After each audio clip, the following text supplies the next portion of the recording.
Bonjour à tous, bienvenue sur ce nouveau webinaire Finance Innovation qui a pour thème le modèle d'agent de paiement au service des fintechs organisé en coopération avec l'IRA. Aujourd'hui, on est très heureux de vous accueillir.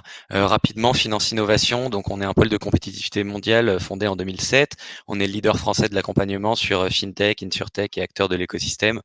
Notre but, c'est de les aider à tisser des liens avec les partenaires nationaux et internationaux, lever de fonds publics et accélérer leur croissance. Voilà, donc on est aujourd'hui très heureux d'organiser cet événement avec l'IRA qui est membre chez nous. Et Jean-Luc, Rebecca, du coup, je vous laisse la parole et c'est à vous. Merci beaucoup Clément. Bonjour à tous. Merci d'être venus si nombreux aujourd'hui pour ce webinaire. Donc moi je suis Rebecca Mas, la directrice adjointe de l'IRA Collect. J'ai passé quelques années en tant que responsable conformité chez l'IRA et aujourd'hui je vous présente ce qu'on a pu, nos travaux sur le modèle d'agent avec Jean-Luc. Bonjour, merci Rebecca, merci Clément. Donc bonjour à tous. Ouais, l'objectif est d'arriver à vous présenter une solution qui n'est pas si courante. C'est vrai que pour vous, en tant que fintech, gérer du paiement ou pour les néobanques, ça peut toujours générer quelques complexités. Donc on a voulu créer ce panel pour vous montrer un peu la vue de l'IRA. Donc très rapidement, qui est l'IRA? L'IRA, nous sommes une société qui existe depuis 2001, une société française basée à Toulouse, qui a ensuite lancé de l'e-commerce en 2011 avec une plateforme que vous connaissez probablement qui s'appelle PZen. Et puis depuis 2018, on opère avec l'établissement de paiement qui est l'IRA Collect et qui permet de pouvoir offrir une structure de modèle agent. Donc on a un recul qui est intéressant, nous pensons, à partager. Nous opérons aujourd'hui avec plus de 60 000 sites e-commerce en France, ce qui nous donne une vue assez large sur les différents use cases qu'on peut rencontrer dans le paiement. Et l'objectif était de simplifier au maximum l'approche du paiement pour vous tous. Et en deux mots, donc moi je suis Jean-Luc Moreira, ça fait 5 ans que je travaille pour l'IRA aujourd'hui en étant en charge de la commercialisation de l'IRA Collect et j'ai au préalable passé 10 ans de ma carrière dans le paiement, sur les établissements de paiement, aux moyens de paiement différents, ce qui nous aide à avoir un petit background sur l'industrie. Donc si vous le souhaitez, nous allons pouvoir nous jeter dans le bain avec une première approche qui va avoir pour objectif de revenir sur les fondamentaux. Qu'est-ce que le modèle agent? Donc le modèle agent, il est né de la DSP2, donc assez récemment, qui a eu une volonté de réglementer tout ce qui était lié à l'encaissement pour compte de tiers. Donc vous avez très souvent vu les modèles agents associés au modèle de marketplace. On va laisser de côté cette partie-là aujourd'hui volontairement, parce que dans notre cadre, chez l'IRA, on opère avec les marketplaces sans modèle agent. On va se centrer plutôt sur la commercialisation de services financiers et le modèle agent qui va en découler. L'objectif de la DSP2 était d'avoir un modèle qui soit harmonisé au niveau de l'Union européenne, mais c'est pas tout à fait le cas. On s'aperçoit que chaque autorité de contrôle locale, donc par pays, va avoir une interprétation qui peut différer un petit peu. Donc, pour simplifier la présentation, on va se centrer uniquement sur la vue de la CPR et donc de la France, de manière à partager un focus qui soit le plus clair possible pour vous. Donc, quand on parle de la CPR, donc l'autorité de contrôle prudentielle française, qui dépend de la Banque de France, l'objectif pour la CPR avec ce modèle d'agent, il est de sécuriser les services de paiement pour lutter contre le blanchiment d'argent, la lutte contre la fraude en ligne, et donc d'aider dans l'ensemble le système financier qui opère aujourd'hui. Donc, on va y attacher quelques contraintes, mais on va voir aussi qu'on peut en sortir quelques forces et avantages pour vous à pouvoir opérer par ce modèle-là. Par contre, le modèle agent est un prolongement de la licence de chaque établissement de paiement. Donc, les responsabilités sont un peu plus importantes qu'un simple e-commerçant qui va accéder au paiement, et on va essayer de voir dans quel cadre et comment on peut opérer avec ce niveau-là. Et ce qu'il est toujours important de retenir, c'est que le modèle d'agent, même s'il est validé par un établissement de paiement, on doit toujours faire valider cette position pour chaque société par la CPR. Donc, c'est une procédure assez structurante. Donc, l'objectif, au travers de ces modèles agents, en tout cas tel qu'on le voit chez l'IRA, c'est de pouvoir vous offrir des solutions qui vont adresser un petit peu des niveaux de maturité qui peuvent différer ou des besoins métiers qui peuvent varier. Donc, on a essayé de sonder l'approche d'agent en 3 modèles. Un premier modèle qu'on appelle le modèle agrégateur. Très simplement, ce modèle-là a pour vocation de vous offrir une solution vous permettant de commercialiser les services de paiement e-commerce ou de proximité en marque blanche complète. Je vais m'expliquer. Qu'est-ce qu'on va entendre par cette marque blanche complète? C'est la capacité, pour l'entrée en relation avec vos clients, de vous donner la main sur la signature de contrat qui soit en votre nom et qui soit plus au nom de l'IRA. Vous donner accès à la main sur la création des comptes de paiement pour vos clients en votre nom, de vous donner la possibilité de faire l'onboarding de chacun de vos marchands, vous directement, de manière totalement autonome, sans s'appuyer sur l'IRA, et ensuite de vous donner accès à des web services ou des simplificateurs en outils qui vous permettraient d'utiliser une plateforme de paiement déjà existante chez vous ou qui vous permettraient d'utiliser un back-office marchand déjà existant chez vous, tout en faisant un seul virement bancaire de tous les fonds de vos commerçants encaissés sur un compte d'agrégation chez vous qui vous permet de reventiler. Donc là, on est plutôt sur une offre qui va avoir vocation à s'adresser aux plateformes de paiement, aux services de paiement déjà un petit peu matures, structurés, qui ont déjà une architecture assez solide et qui vont vouloir automatiser ou développer leur chaîne de valeur. Donc ce premier modèle agrégateur va peut-être concerner un nombre plus restreint, mais permet de faire un white label complet et de faire en sorte que l'IRA soit juste au service de ce dernier. Le deuxième modèle va être un modèle intermédiaire. On va avoir la vocation de pouvoir aider, accompagner une cible un peu plus large. Donc, on propose un modèle intégré.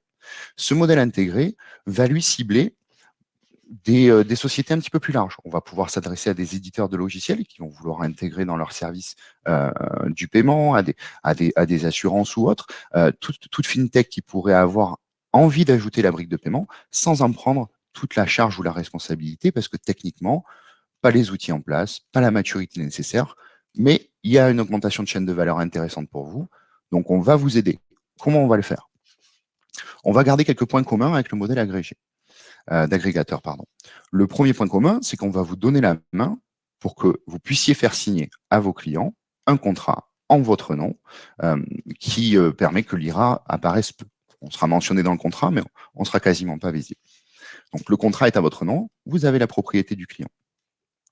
Ensuite, on va vous donner la possibilité de faire une première étape de l'onboarding, c'est-à-dire de collecter l'ensemble des éléments KYC. KYC pour Know Your Customer, c'est une obligation réglementaire, je pense que Rebecca y reviendra tout à l'heure, qui demande à ce qu'on collecte l'ensemble des éléments qui nous permettent toujours d'identifier les bénéficiaires effectifs d'une société qui va opérer le paiement. Donc, vous avez la possibilité de collecter l'ensemble de ces éléments KYC, d'en faire une première lecture, de nous transmettre les éléments à notre niveau, et nous allons finir avec nos outils en interne la validation de ces KYC pour vous confirmer la validité d'un compte ou non. Vous allez aussi avoir la possibilité dans ce modèle intégré de faire une ouverture d'un compte de paiement LIRA pour chacun de vos clients. Donc là, vous n'avez pas de technicité à gérer, rien à prendre en main, tout sera géré à notre niveau. Et par conséquent, c'est nous qu'allons virer le décaissement à l'ensemble de vos marchands pour les ventes qu'ils auront effectuées en ligne. On pourra vous donner et mettre à disposition le back-office marchand qui permet de suivre l'ensemble de l'activité e-commerçant à l'échelle de vos clients. Et on va pouvoir vous mettre à disposition toute la richesse de notre API technique, notre plateforme de paiement, pour que vos clients puissent intégrer les services de paiement. Donc, vous voyez, on est sur un positionnement un peu plus intermédiaire qui vous permet de bénéficier de la richesse technique et opérationnelle et connaissance des équipes de Rebecca, tout en avançant sur une solution qui soit le plus packagée possible pour augmenter votre chaîne de valeur. Et on a un troisième modèle qui, lui, va différer un peu, mais qui va permettre de parler et répondre à d'autres cibles que l'on peut voir sur les néobanques.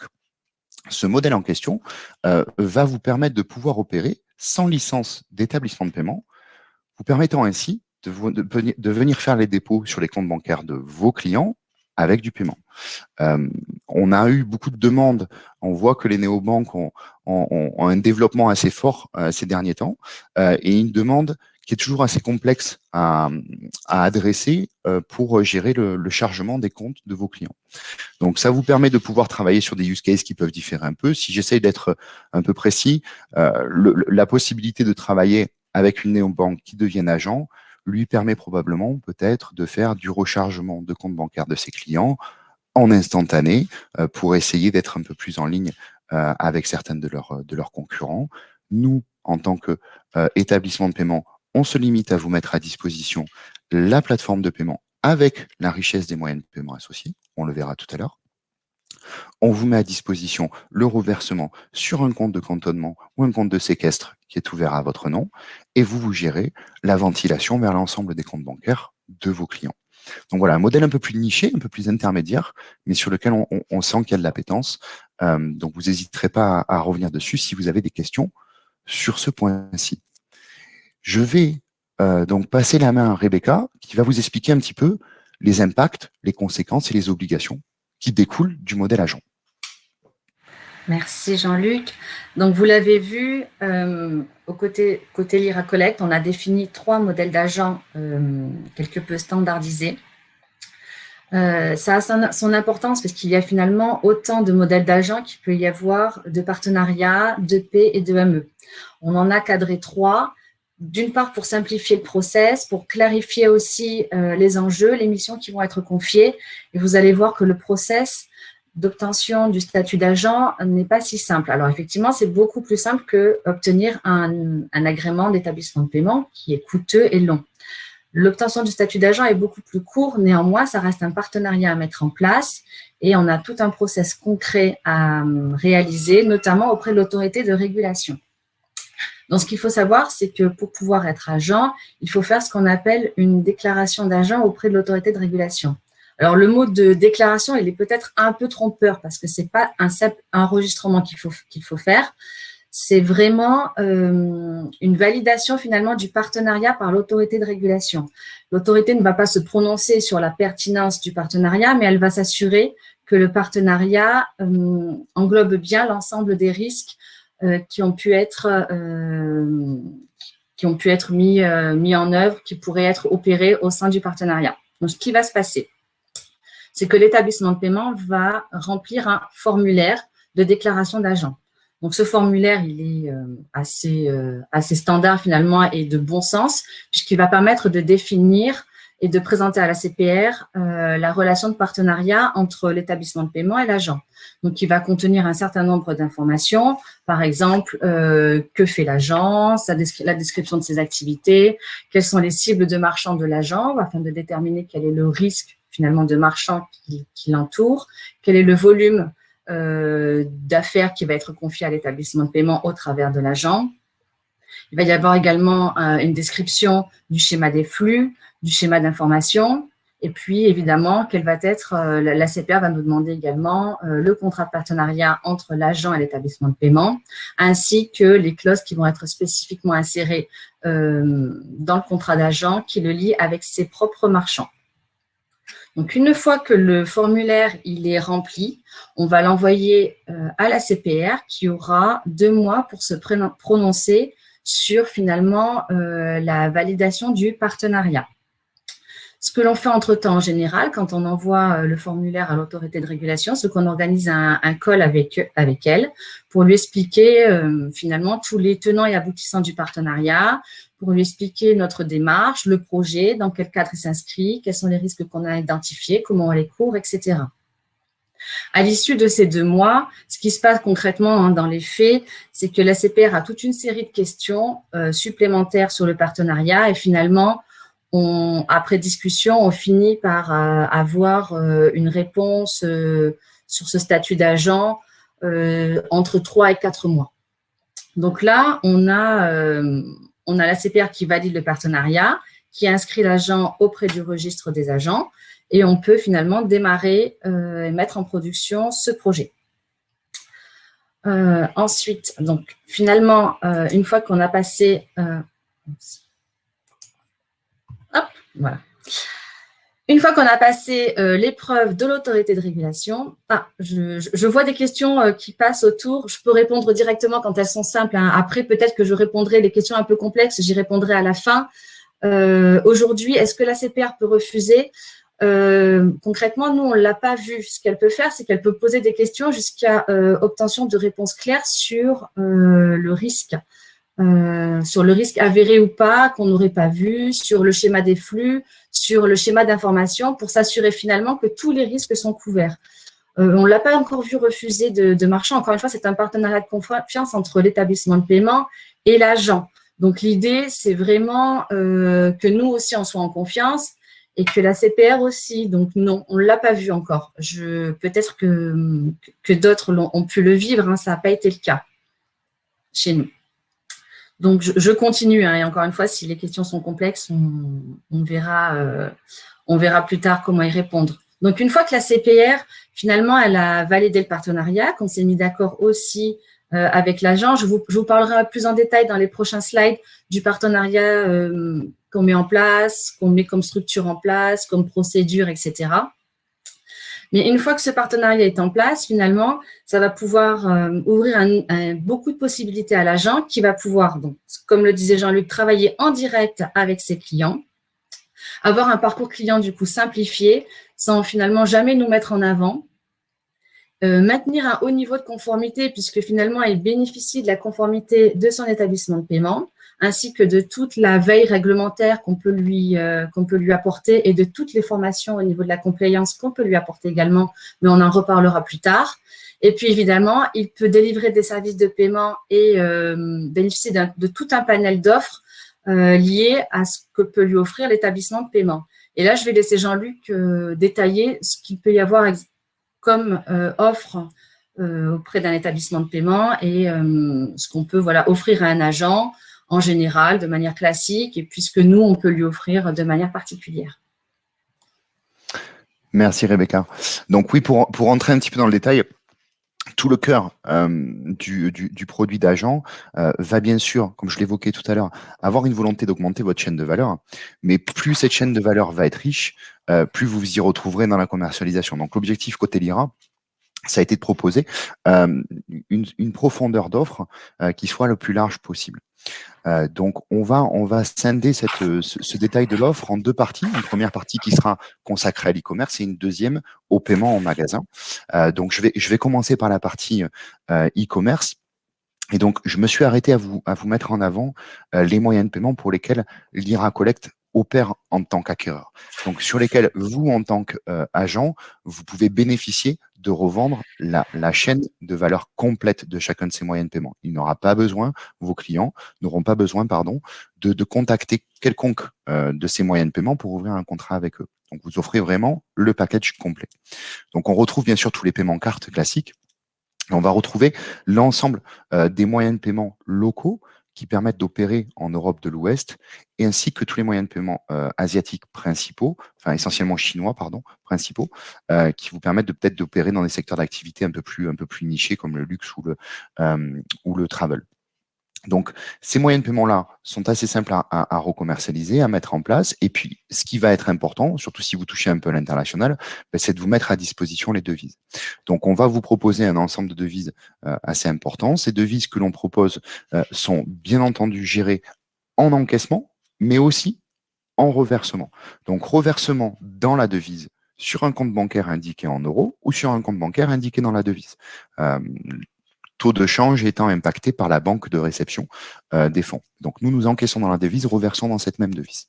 Donc, ça, c'est un premier levier sur lequel on va pouvoir vous accompagner pour le détail de l'offre du paiement e-commerce. Cette liste n'est pas figée. On lance des devises et des moyens de paiement tout au long de l'année. Nous avons en général 2 à 3 nouveaux moyens de paiement que l'on appelle collect, pour lequel on ouvre le contrat, 2 à 3 moyens de paiement collect par an qui sont mis à disposition. Donc cette liste évolue en permanence. Quand on parle de paiement e-commerce, on a les moyens de paiement, c'est une chose, mais il faut aussi qu'on regarde les modes de paiement. Et donc, dans les modes de paiement, je l'évoquais aussi en introduction, le fait qu'on ait pu opérer avec un grand nombre de sites nous permet de vous offrir des modes de paiement qui sont assez larges, assez diversifiés, qui peuvent répondre autant à du B2B qu'à du B2C en termes de gestion d'encaissement. Et il en est de même pour les canaux de paiement.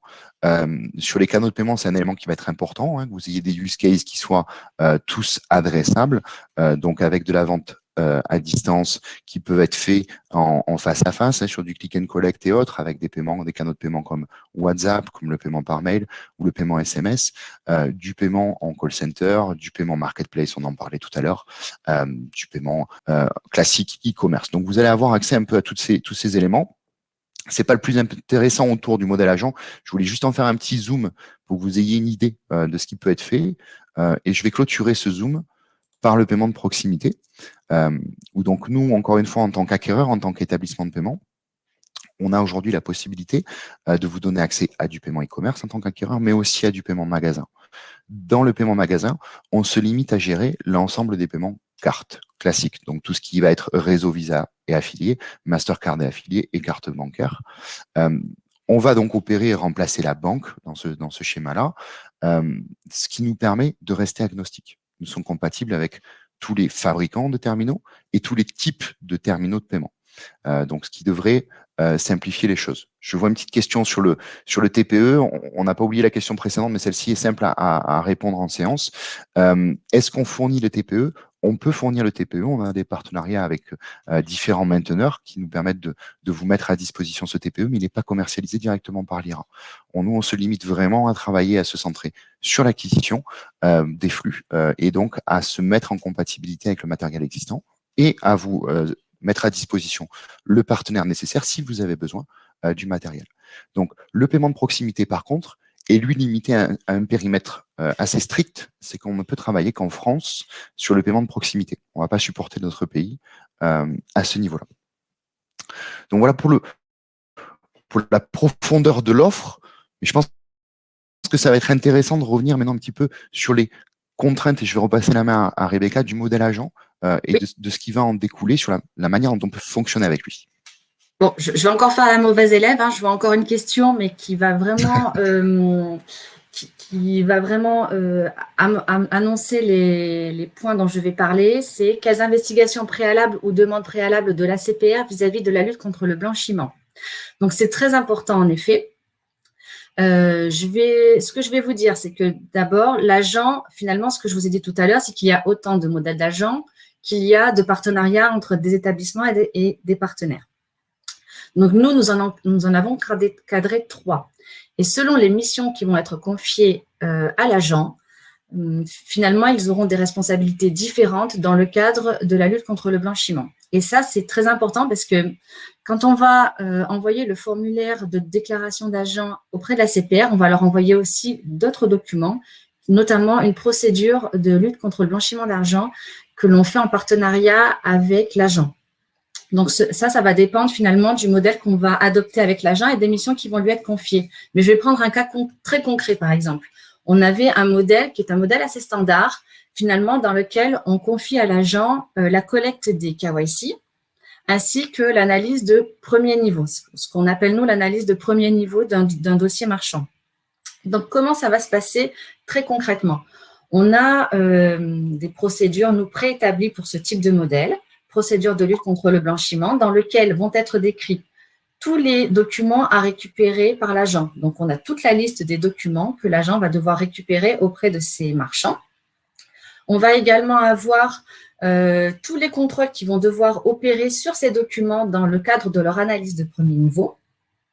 Et ensuite, on va avoir ce qu'on appelle, nous, une fiche navette dans laquelle ils vont devoir remplir qu'ils ont bien effectué tel et tel contrôle, qu'ils ont bien récupéré tel et tel document et qu'ils vont nous communiquer. Donc, pour chaque marchand, il y aura un process très précis à suivre et devront nous communiquer pour chaque marchand cette fiche récapitulative dans laquelle on s'assurera que les contrôles ont bien été réalisés. Ça va être, toute cette étape-là va être décrite finalement dans la procédure de lutte contre le blanchiment qu'on va communiquer à l'autorité de régulation qui va la lire, nous poser des questions dessus, s'assurer qu'on a bien couvert tous les risques, puisque nous, par exemple, si on délègue la partie d'onboarding, on va bien s'assurer que finalement, l'agent, c'est bien un prolongement de l'établissement de paiement dans le cadre de ces obligations de conformité, et donc qu'il opère comme si l'établissement de paiement opérait lui-même. Finalement, c'est vraiment un mandataire qui fait partie de l'établissement de paiement dans le cadre de ce partenariat. Donc, l'agent a beaucoup de devoirs, de responsabilités, mais finalement, l'établissement de paiement en a beaucoup aussi puisqu'il le porte comme s'il était responsable de l'agent comme si c'était un de ses propres salariés. Donc, la procédure de lutte contre le blanchiment va être envoyée à la CPR, ainsi que le contrat régissant le partenariat. Dans ce contrat, c'est important aussi, il va y avoir des clauses très spécifiques au modèle agent, notamment un certain nombre de ce qu'on appelle de KPI. Donc, on va demander à l'agent de nous envoyer un certain nombre de mesures de la performance, de la réussite, de la complétude de ces dossiers, de l'analyse de ces dossiers, etc. Et puis, il va y avoir aussi des clauses très importantes qui sont souvent insérées dans les contrats, mais peu utilisées et qui seront vraiment utilisées ici dans le cadre de l'agence. Ce sont les clauses d'audit, puisque nous obligeons l'agent finalement à être audité au cours de la première année au moins une fois. Et puis, selon le résultat de ces audits, on revient l'année d'après, ou 2 ans après, ou 3 ans après. Évidemment, plus les audits sont bons, moins on revient souvent. Plus les audits laissent apparaître des trous dans la raquette, entre guillemets, plus nous revenons souvent. Ces audits font l'objet d'un rapport, et ces rapports sont aussi possiblement communiqués à l'autorité de régulation. Ce qu'il faut comprendre, c'est que, effectivement, le modèle agent, c'est un prolongement de l'établissement de paiement, donc il est soumis quelque part au même contrôle que l'autorité de régulation. Il peut être également lui aussi contrôlé par l'autorité, mais on s'efforce évidemment de mettre des contrôles avant nous, de notre côté, pour que finalement la relation se passe bien et que tous les contrôles qui puissent apparaître après se passent bien également. Je vais passer sur la slide suivante aussi. Je ne vais peut-être pas tout décrire, mais au moins sur la formation annuelle, encore une fois, l'agent, c'est finalement, il rentre dans la famille de l'établissement de paiement dans ce cadre de partenariat, et toutes les formations que l'on dispense au sein de l'établissement de paiement, au sein de l'IRA sur les problématiques de conformité et de lutte contre le blanchiment et le financement du terrorisme, l'agent y est invité, y est intégré, y est impliqué. Et ça, c'est vraiment important finalement, c'est comme si c'était notre salarié, comme si nous en étions responsables au même titre que les autres salariés qui vont travailler pour l'établissement de paiement. On le forme à nos nouveaux outils, aux nouveaux services, au risque de l'établissement de paiement sur ces services-là, comme s'il faisait partie de l'établissement de paiement.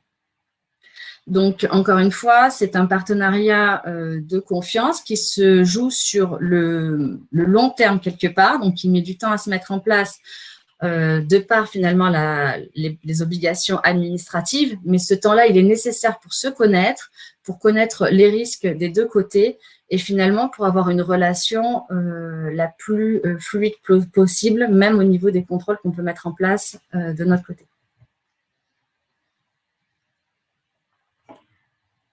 Est-ce que tu veux rajouter quelque chose, Jean-Luc, peut-être ? Non, ça me semble assez complet. Ce qui est intéressant, c'est qu'on a pas mal de questions, donc je vais peut-être pouvoir adresser celles auxquelles j'ai pas répondu dans le chat directement, afin que vous ayez un éclaircissement complet. Mais avant de passer aux réponses, j'ajouterai juste que l'objectif de ce modèle agent qui finalement peut être vu comme contraignant, il offre de belles alternatives sur tout ce qui va être commercialisation de services de paiement ou de services financiers. Et je pense que c'est un thème intéressant pour ce jour en s'adressant aux fintech et néobanques, en cherchant à simplifier ce modèle. Parce que Rebecca l'a bien expliqué tout à l'heure, le problème d'un modèle agent, c'est qu'on peut en construire un qui va être construit et dédié à chaque agent que l'on rencontrerait. L'objectif est vraiment de vous aider au maximum en packageant la solution, en vous faisant gagner du temps et en faisant en sorte de répondre à vos besoins. Et c'est ce qu'on essaye de faire par ce modèle agent. C'est un modèle, pour pas parler que de l'IRA, c'est un modèle qui est applicable pour chaque établissement de paiement. Après, c'est vrai que c'est une complexité assez lourde et l'établissement de paiement se doit d'être agile pour être en capacité d'accompagner avec une personnalisation assez forte chacun des agents. Parce qu'une question a été posée préalablement sur savoir si la CPR pouvait rejeter des dossiers. On n'a pas eu le cas, mais je pense que ça découle du fait que on a un temps de préparation, des échanges assez récurrents avec chacun de nos agents pour qu'on présente le dossier le plus complet possible. Et on a beaucoup de communication avec la CPR. Donc, il est important que vous soyez armés, bien conseillés, accompagnés sur ce modèle. Voilà en conclusion ce que je pourrais ajouter. Donc j'ai vu quelques questions. Donc j'ai vu que Anne Choquel avait une question sur. Donc j'ai répondu sur la partie remboursement. Une question sur la durée des contrats. Donc il faut savoir que pour le modèle agent, on est sur une mise en place qui va prendre 3 à 6 mois en fonction des réactivités ou des complexités. Donc, nécessairement, on essaye de plutôt s'engager sur le long terme. Donc, on a un engagement de base qui est de l'ordre de 3 ans. Mais après, on ne fait pas de reconduction tacite particulière. Donc, généralement, avec les agents, on s'engage sur le long terme et on n'est pas bloqué dans le temps nos partenaires. Non, c'est vraiment le principe, hein, c'est une offre, pardon Jean-Luc, hein, c'est vu le temps de la mise en place de la relation et la connaissance qu'on peut avoir qui évolue avec le temps, le principe c'est vraiment du long terme. Hein, un agent c'est vraiment fait pour durer et pour être pérenne. Donc, voilà. Exactement, donc l'objectif est vraiment de construire long terme et de vous aider à pérenniser les modèles. Je vois une question de Leila. Donc, est-ce que Lyra est un partenaire core banking identique à Trésor ou autre? Pas totalement. Nous, on va se limiter vraiment à l'approche de l'établissement de paiement, de fournir du paiement. On ne va pas être en capacité de fournir l'ensemble d'une chaîne valeur core banking comme peut le faire Trésor. Hein. Ils le font très très bien en termes de white label. Ils s'adossent à un établissement de paiement qui a iPay pour gérer cette partie-là. Mais nous, si on devait faire le miroir, on va vraiment s'attacher à travailler cette partie-ci pour les néobanques, permettre les dépôts, la gestion des flux de paiement. J'ai vu une autre question d'Eric qui demandait, question très intéressante, quelle est la position de Lyra par rapport à la blockchain as a service, ou BaaS. Donc notre position est assez ouverte là-dessus. Aujourd'hui, on n'a pas de moyen de paiement Bitcoin qui, eux, imposent de facto un travail blockchain qui soit important. Mais on n'est pas fermé sur le sujet. Je vous avouerai qu'on n'a pas développer de modèles dédiés à la blockchain aujourd'hui, mais c'est des choses qu'on travaille assez fortement avec notre outil de lutte contre la fraude. Après, je ne sais pas si tu as une vue qui peut compléter ma réponse, Rebecca, sur le blockchain. Non, je peux pas je dirais aujourd'hui, honnêtement, on ne traite pas la blockchain aujourd'hui. Voilà, c'est ça. C'est une chose qu'on peut mettre en place assez facilement si le use case le justifie, mais pour l'instant, on travaille sur la lutte de la fraude classique en termes de suivi. Je vois qu'on a une autre question de Nathalie. Comment gère Lyra la procédure de gestion instinctive des comptes marchands gérés en intégré ou néobanque? Le cas en défaillance de la place de marché. Alors, je ne suis pas sûr de maîtriser complètement le contenu de la question. Je ne sais pas si c'est plus clair pour toi, Rebecca, là-dessus. Je sais pas trop. Comment nous gérons la procédure de gestion? Alors, extinctive, c'est peut-être de fermeture des marchands? Je ne suis pas sûr. Ouais, je ne sais pas trop de quoi, Nathalie, si vous pouvez préciser. Ouais. N'hésitez pas.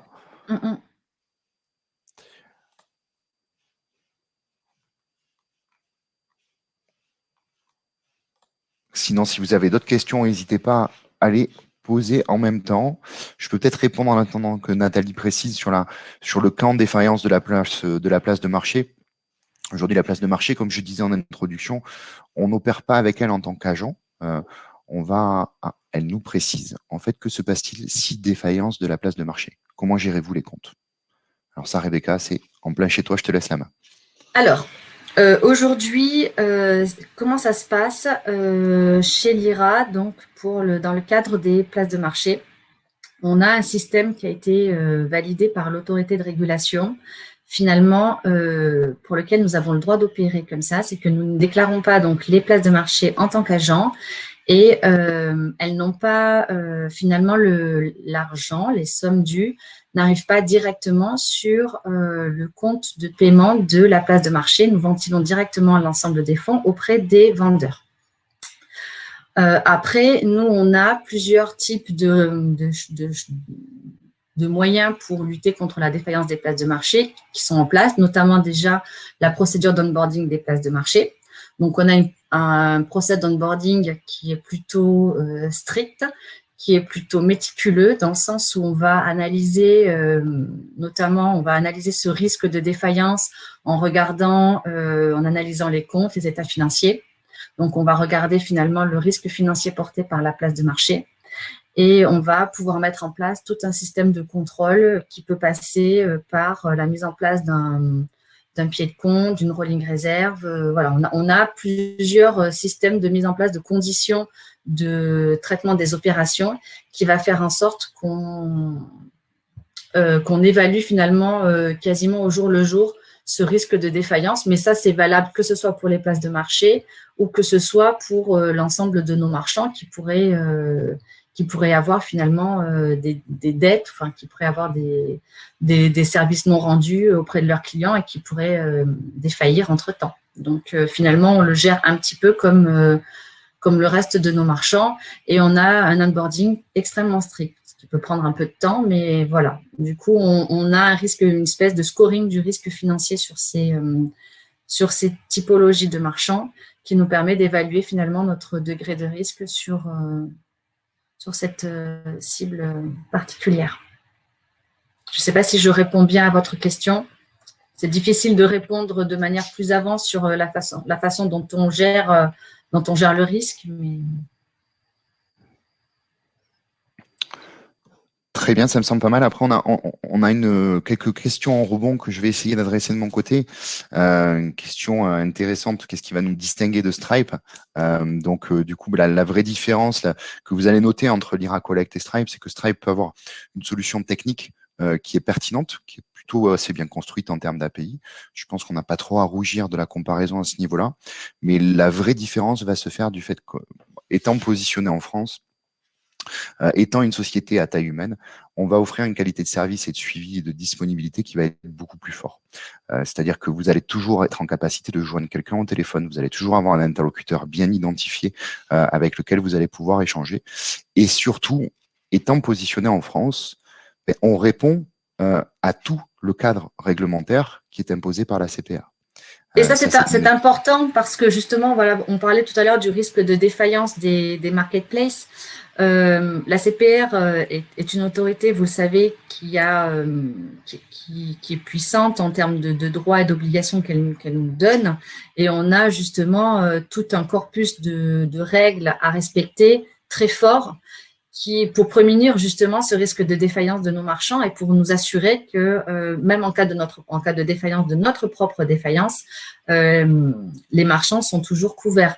Donc ça, c'est vraiment important aussi, c'est-à-dire que la CPR, on parle beaucoup parce qu'effectivement, le cadre des règles est très fort, mais c'est aussi une protection pour l'ensemble du système financier français, dans le sens où les marchands sont protégés, les clients des marchands sont protégés, et finalement, tout le système est protégé par ces règles qui sont très fortes, notamment dans les obligations de fonds propres, ce genre de choses. Donc, il y a un autre élément qui est très fortement différenciant. Ça, je pense que c'est une position stratégique de leur part, mais Stripe a souhaité faciliter l'onboarding de l'ensemble des marchands sur leur plateforme, ce qui fait qu'ils acceptent tout le monde sans restriction, laissent les marchands commencer à opérer des ventes et ensuite bloquent leur compte ou ferment leur compte au bout de 3 semaines d'activité. Nous, on opère dans l'autre sens. C'est-à-dire qu'on va d'abord d'entrée retarder un peu l'onboarding, mais on va faire une analyse complète avec les équipes de Rebecca qui va nous permettre d'assurer que le marchand est bien conforme, que votre client ou vous-même êtes bien conforme, et une fois que le compte est ouvert, il n'y a pas de raison qu'il soit bloqué 3 semaines après. Donc ça, c'est aussi un confort opérationnel qui est important. Je ne vais pas m'étendre très longtemps sur Stripe parce qu'on pourra en donner plein d'autres sur les délais de reversement, sur les moyens de paiement disponibles, etc., etc. Mais des fois, ça vaut le coup de regarder un petit peu ce qui se fait en France. Vous pourriez avoir de bonnes surprises. Je reviens sur la partie de questions complémentaires de Nathalie.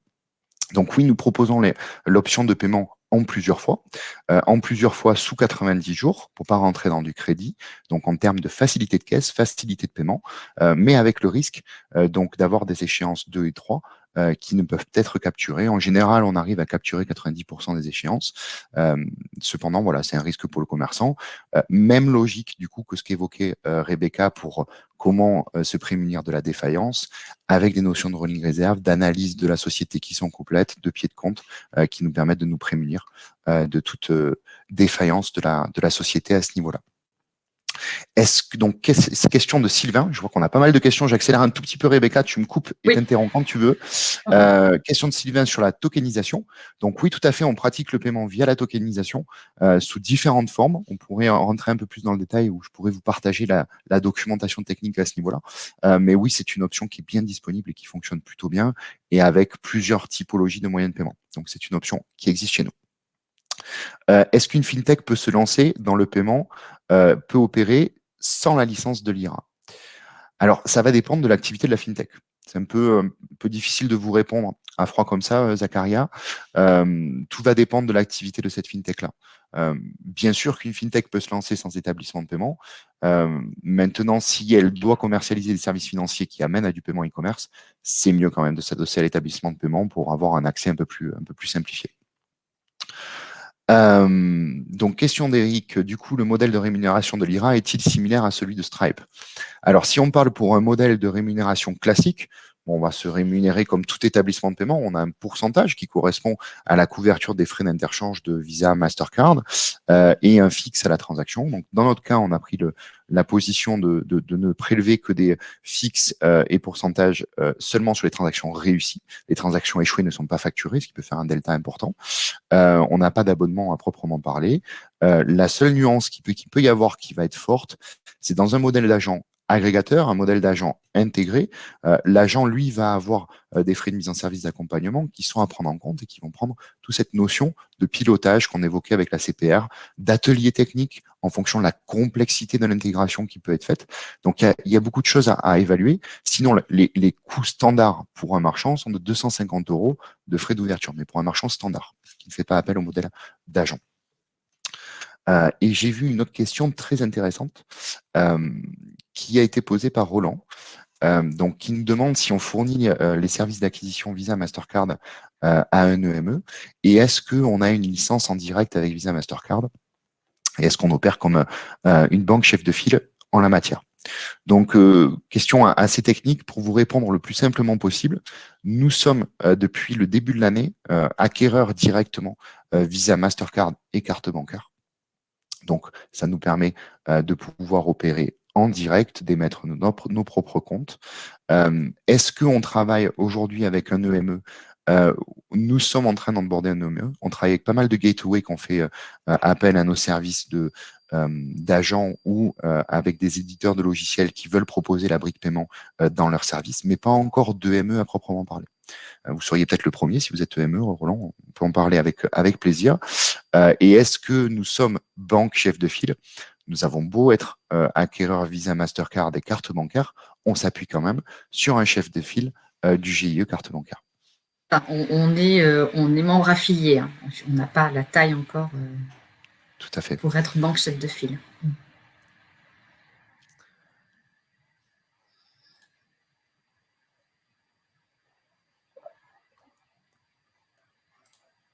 Voilà, peut-être une autre question. Oui. Excusez-moi, du coup, j'avais mal répondu à votre première question, Zacharia, qui me dit donc rectificatif, est-ce qu'une fintech qui veut se lancer dans le paiement peut opérer sous la licence de l'IRA? Oui, il faut qu'on fasse une analyse après de conformité, qu'on évalue quel est le business model, comment les choses peuvent être construites, mais oui, on peut évaluer les éléments. Le point central pour nous, en général, hein, quand on évalue une société, c'est le schéma des flux et le schéma d'information. C'est très important d'avoir un schéma des flux et un schéma d'information très clair. Une fois qu'on a ces deux sujets, on sait où passe l'information d'une transaction et on sait où passe l'argent. Finalement, on arrive à élaborer un modèle qui se tient et dans lequel on peut évaluer l'ensemble des risques. Mais c'est pour nous le point crucial finalement et c'est ce qui peut être souvent le plus complexe à déterminer. Une nouvelle question de Leïla. Est-il possible de vous envoyer un pitch deck à une adresse email afin de proposer vos services? Oui, vous pouvez tout à fait. L'adresse email est affichée à l'écran. Je ne sais pas si vous la voyez. Et avec plaisir, vous n'hésitez pas. C'est l'objectif, qu'on puisse échanger, entrer un peu dans le détail. Donc, avec plaisir, Leïla.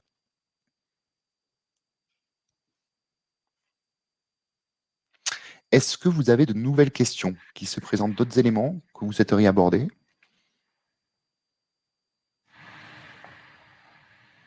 Roland, avec plaisir. Je vous répondrai.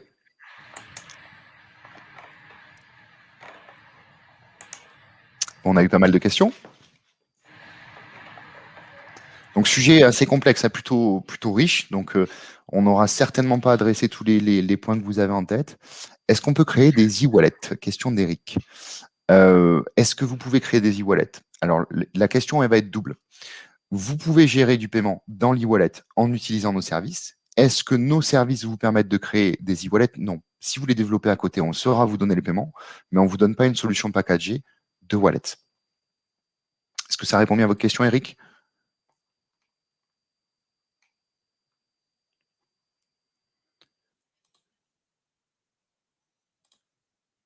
Parfait.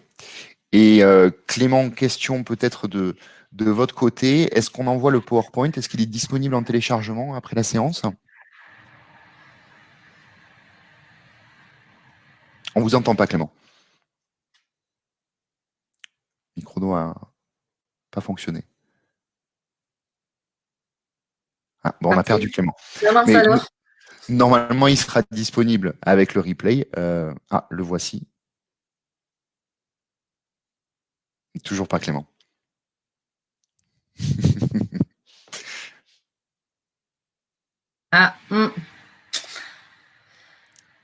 Je te laisse répondre à la dernière, Rebecca. Alors, est-ce que vous pouvez travailler avec une fintech qui vend des bitcoins? Alors, en théorie, oui. En pratique, pour l'instant, on ne le fait pas. On a effectivement une approche, on va être très clair, hein, on a une approche de l'onboarding et des sociétés qui est extrêmement, je dirais, classique, conservatrice. Et donc aujourd'hui, voilà, tout ce qu'on appréhende, pas forcément de manière très claire, on l'adresse pas. Ce qui ne veut pas dire que dans les prochaines années ou dans les prochains mois, on l'adressera pas. Aujourd'hui, voilà, on a une telle diversité, une telle richesse de nouveaux modèles qui arrivent qu'aujourd'hui, non, on n'adresse pas les bitcoins pour être très clair. Je vois une nouvelle question de Ayesh. Excusez-moi la prononciation si ce n'est pas tout à fait ça. Est-ce que vos services peuvent enclencher du paiement instantané ou c'est pas par batch pour des salaires, par exemple? Alors, oui, nous pouvons, on opère en tant qu'acquéreur sur le prélèvement CEPA. Donc, on peut tout à fait proposer ce moyen de paiement. Il n'y a aucun souci. Sur le paiement instantané, nous avons obtenu la licence qui nous permettra de proposer le moyen de paiement. Aujourd'hui, on manque un peu de maturité sur le marché, de recul. Donc, le paiement instantané n'est pas encore totalement disponible. On espère proposer ce moyen de paiement de manière complète pour le début de l'année. Hein, on va dire dans ces eaux-là, Rebecca, à peu près. Oui, L'objectif pour nous étant d'offrir la plus grande couverture possible avec les différentes banques existantes. Parce que proposer le moyen de paiement, on pourrait le faire aujourd'hui, mais si on ne peut proposer qu'avec 2-3 banques, ça ne va pas avoir de grande utilité. Oui, ouais. D'avoir la plus grande richesse possible. Extrêmement limité, donc finalement, ça serait déceptif pour les clients à qui on pourrait proposer le service. Donc effectivement, on a obtenu l'agrément pour les services 7 et 8, donc, qui sont effectivement paiement instantané, hein, et en raccourci et agrégation de comptes. Mais voilà, pour l'instant, tant que l'offre n'est pas complète, on ne l'adresse pas. Mais elle devrait être disponible début d'année. En tout cas, les développements sont quasi finalisés, donc les choses sont prêtes à notre niveau. Mais en attendant, on peut tout à fait gérer cette notion des salaires par du prélèvement CEPA.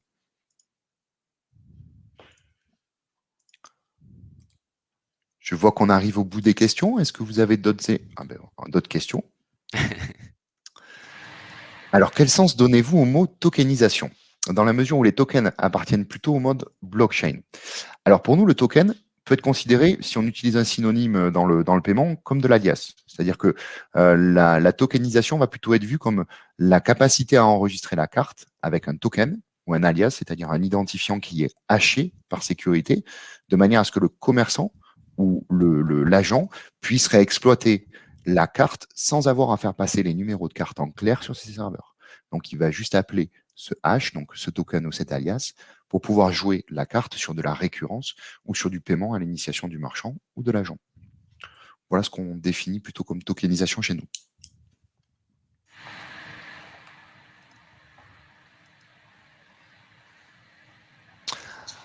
Alors, c'est une très bonne question de Pod. Est-ce que votre solution est compatible avec les e-wallets e-money africains, par exemple Orange Money?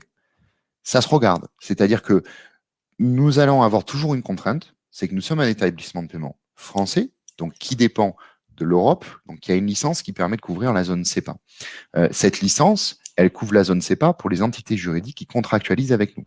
Donc pour répondre à la question de manière plus claire, si le wallet en question est porté par une entité juridique de la zone CEPA, oui, on pourra l'accompagner.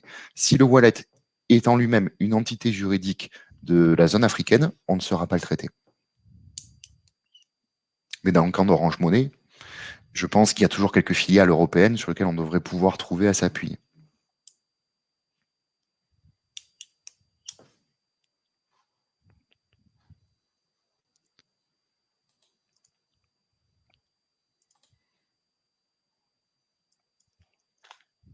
Très bien.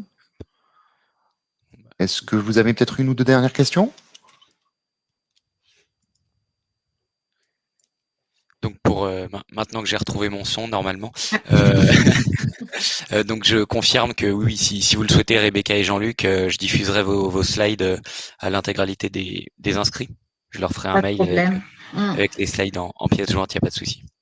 N'hésitez Merci. pas à nous poser des questions. On n'a pas. C'est vrai que le modèle agent en 30 minutes, en 35 minutes, c'est compliqué. C'est réglementé, mais c'est réglementé de manière assez sibylline. Donc finalement, ce qui compte beaucoup, c'est la pratique, donc l'expérience de ce qu'on peut en avoir.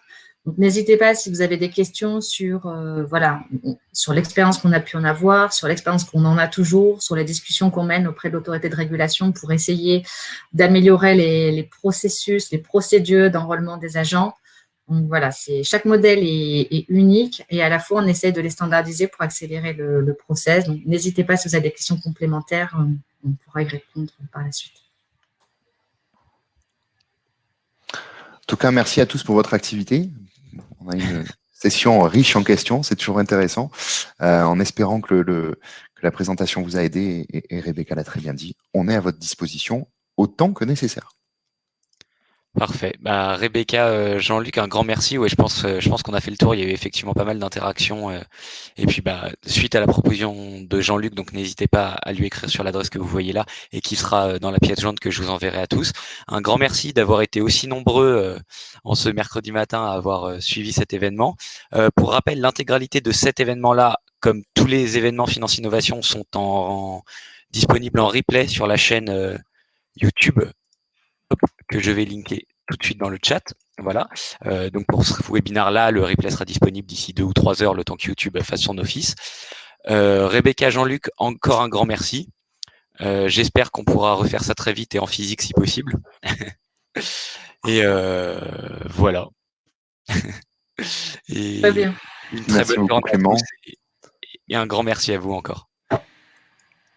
Et merci à toute l'audience. Merci encore.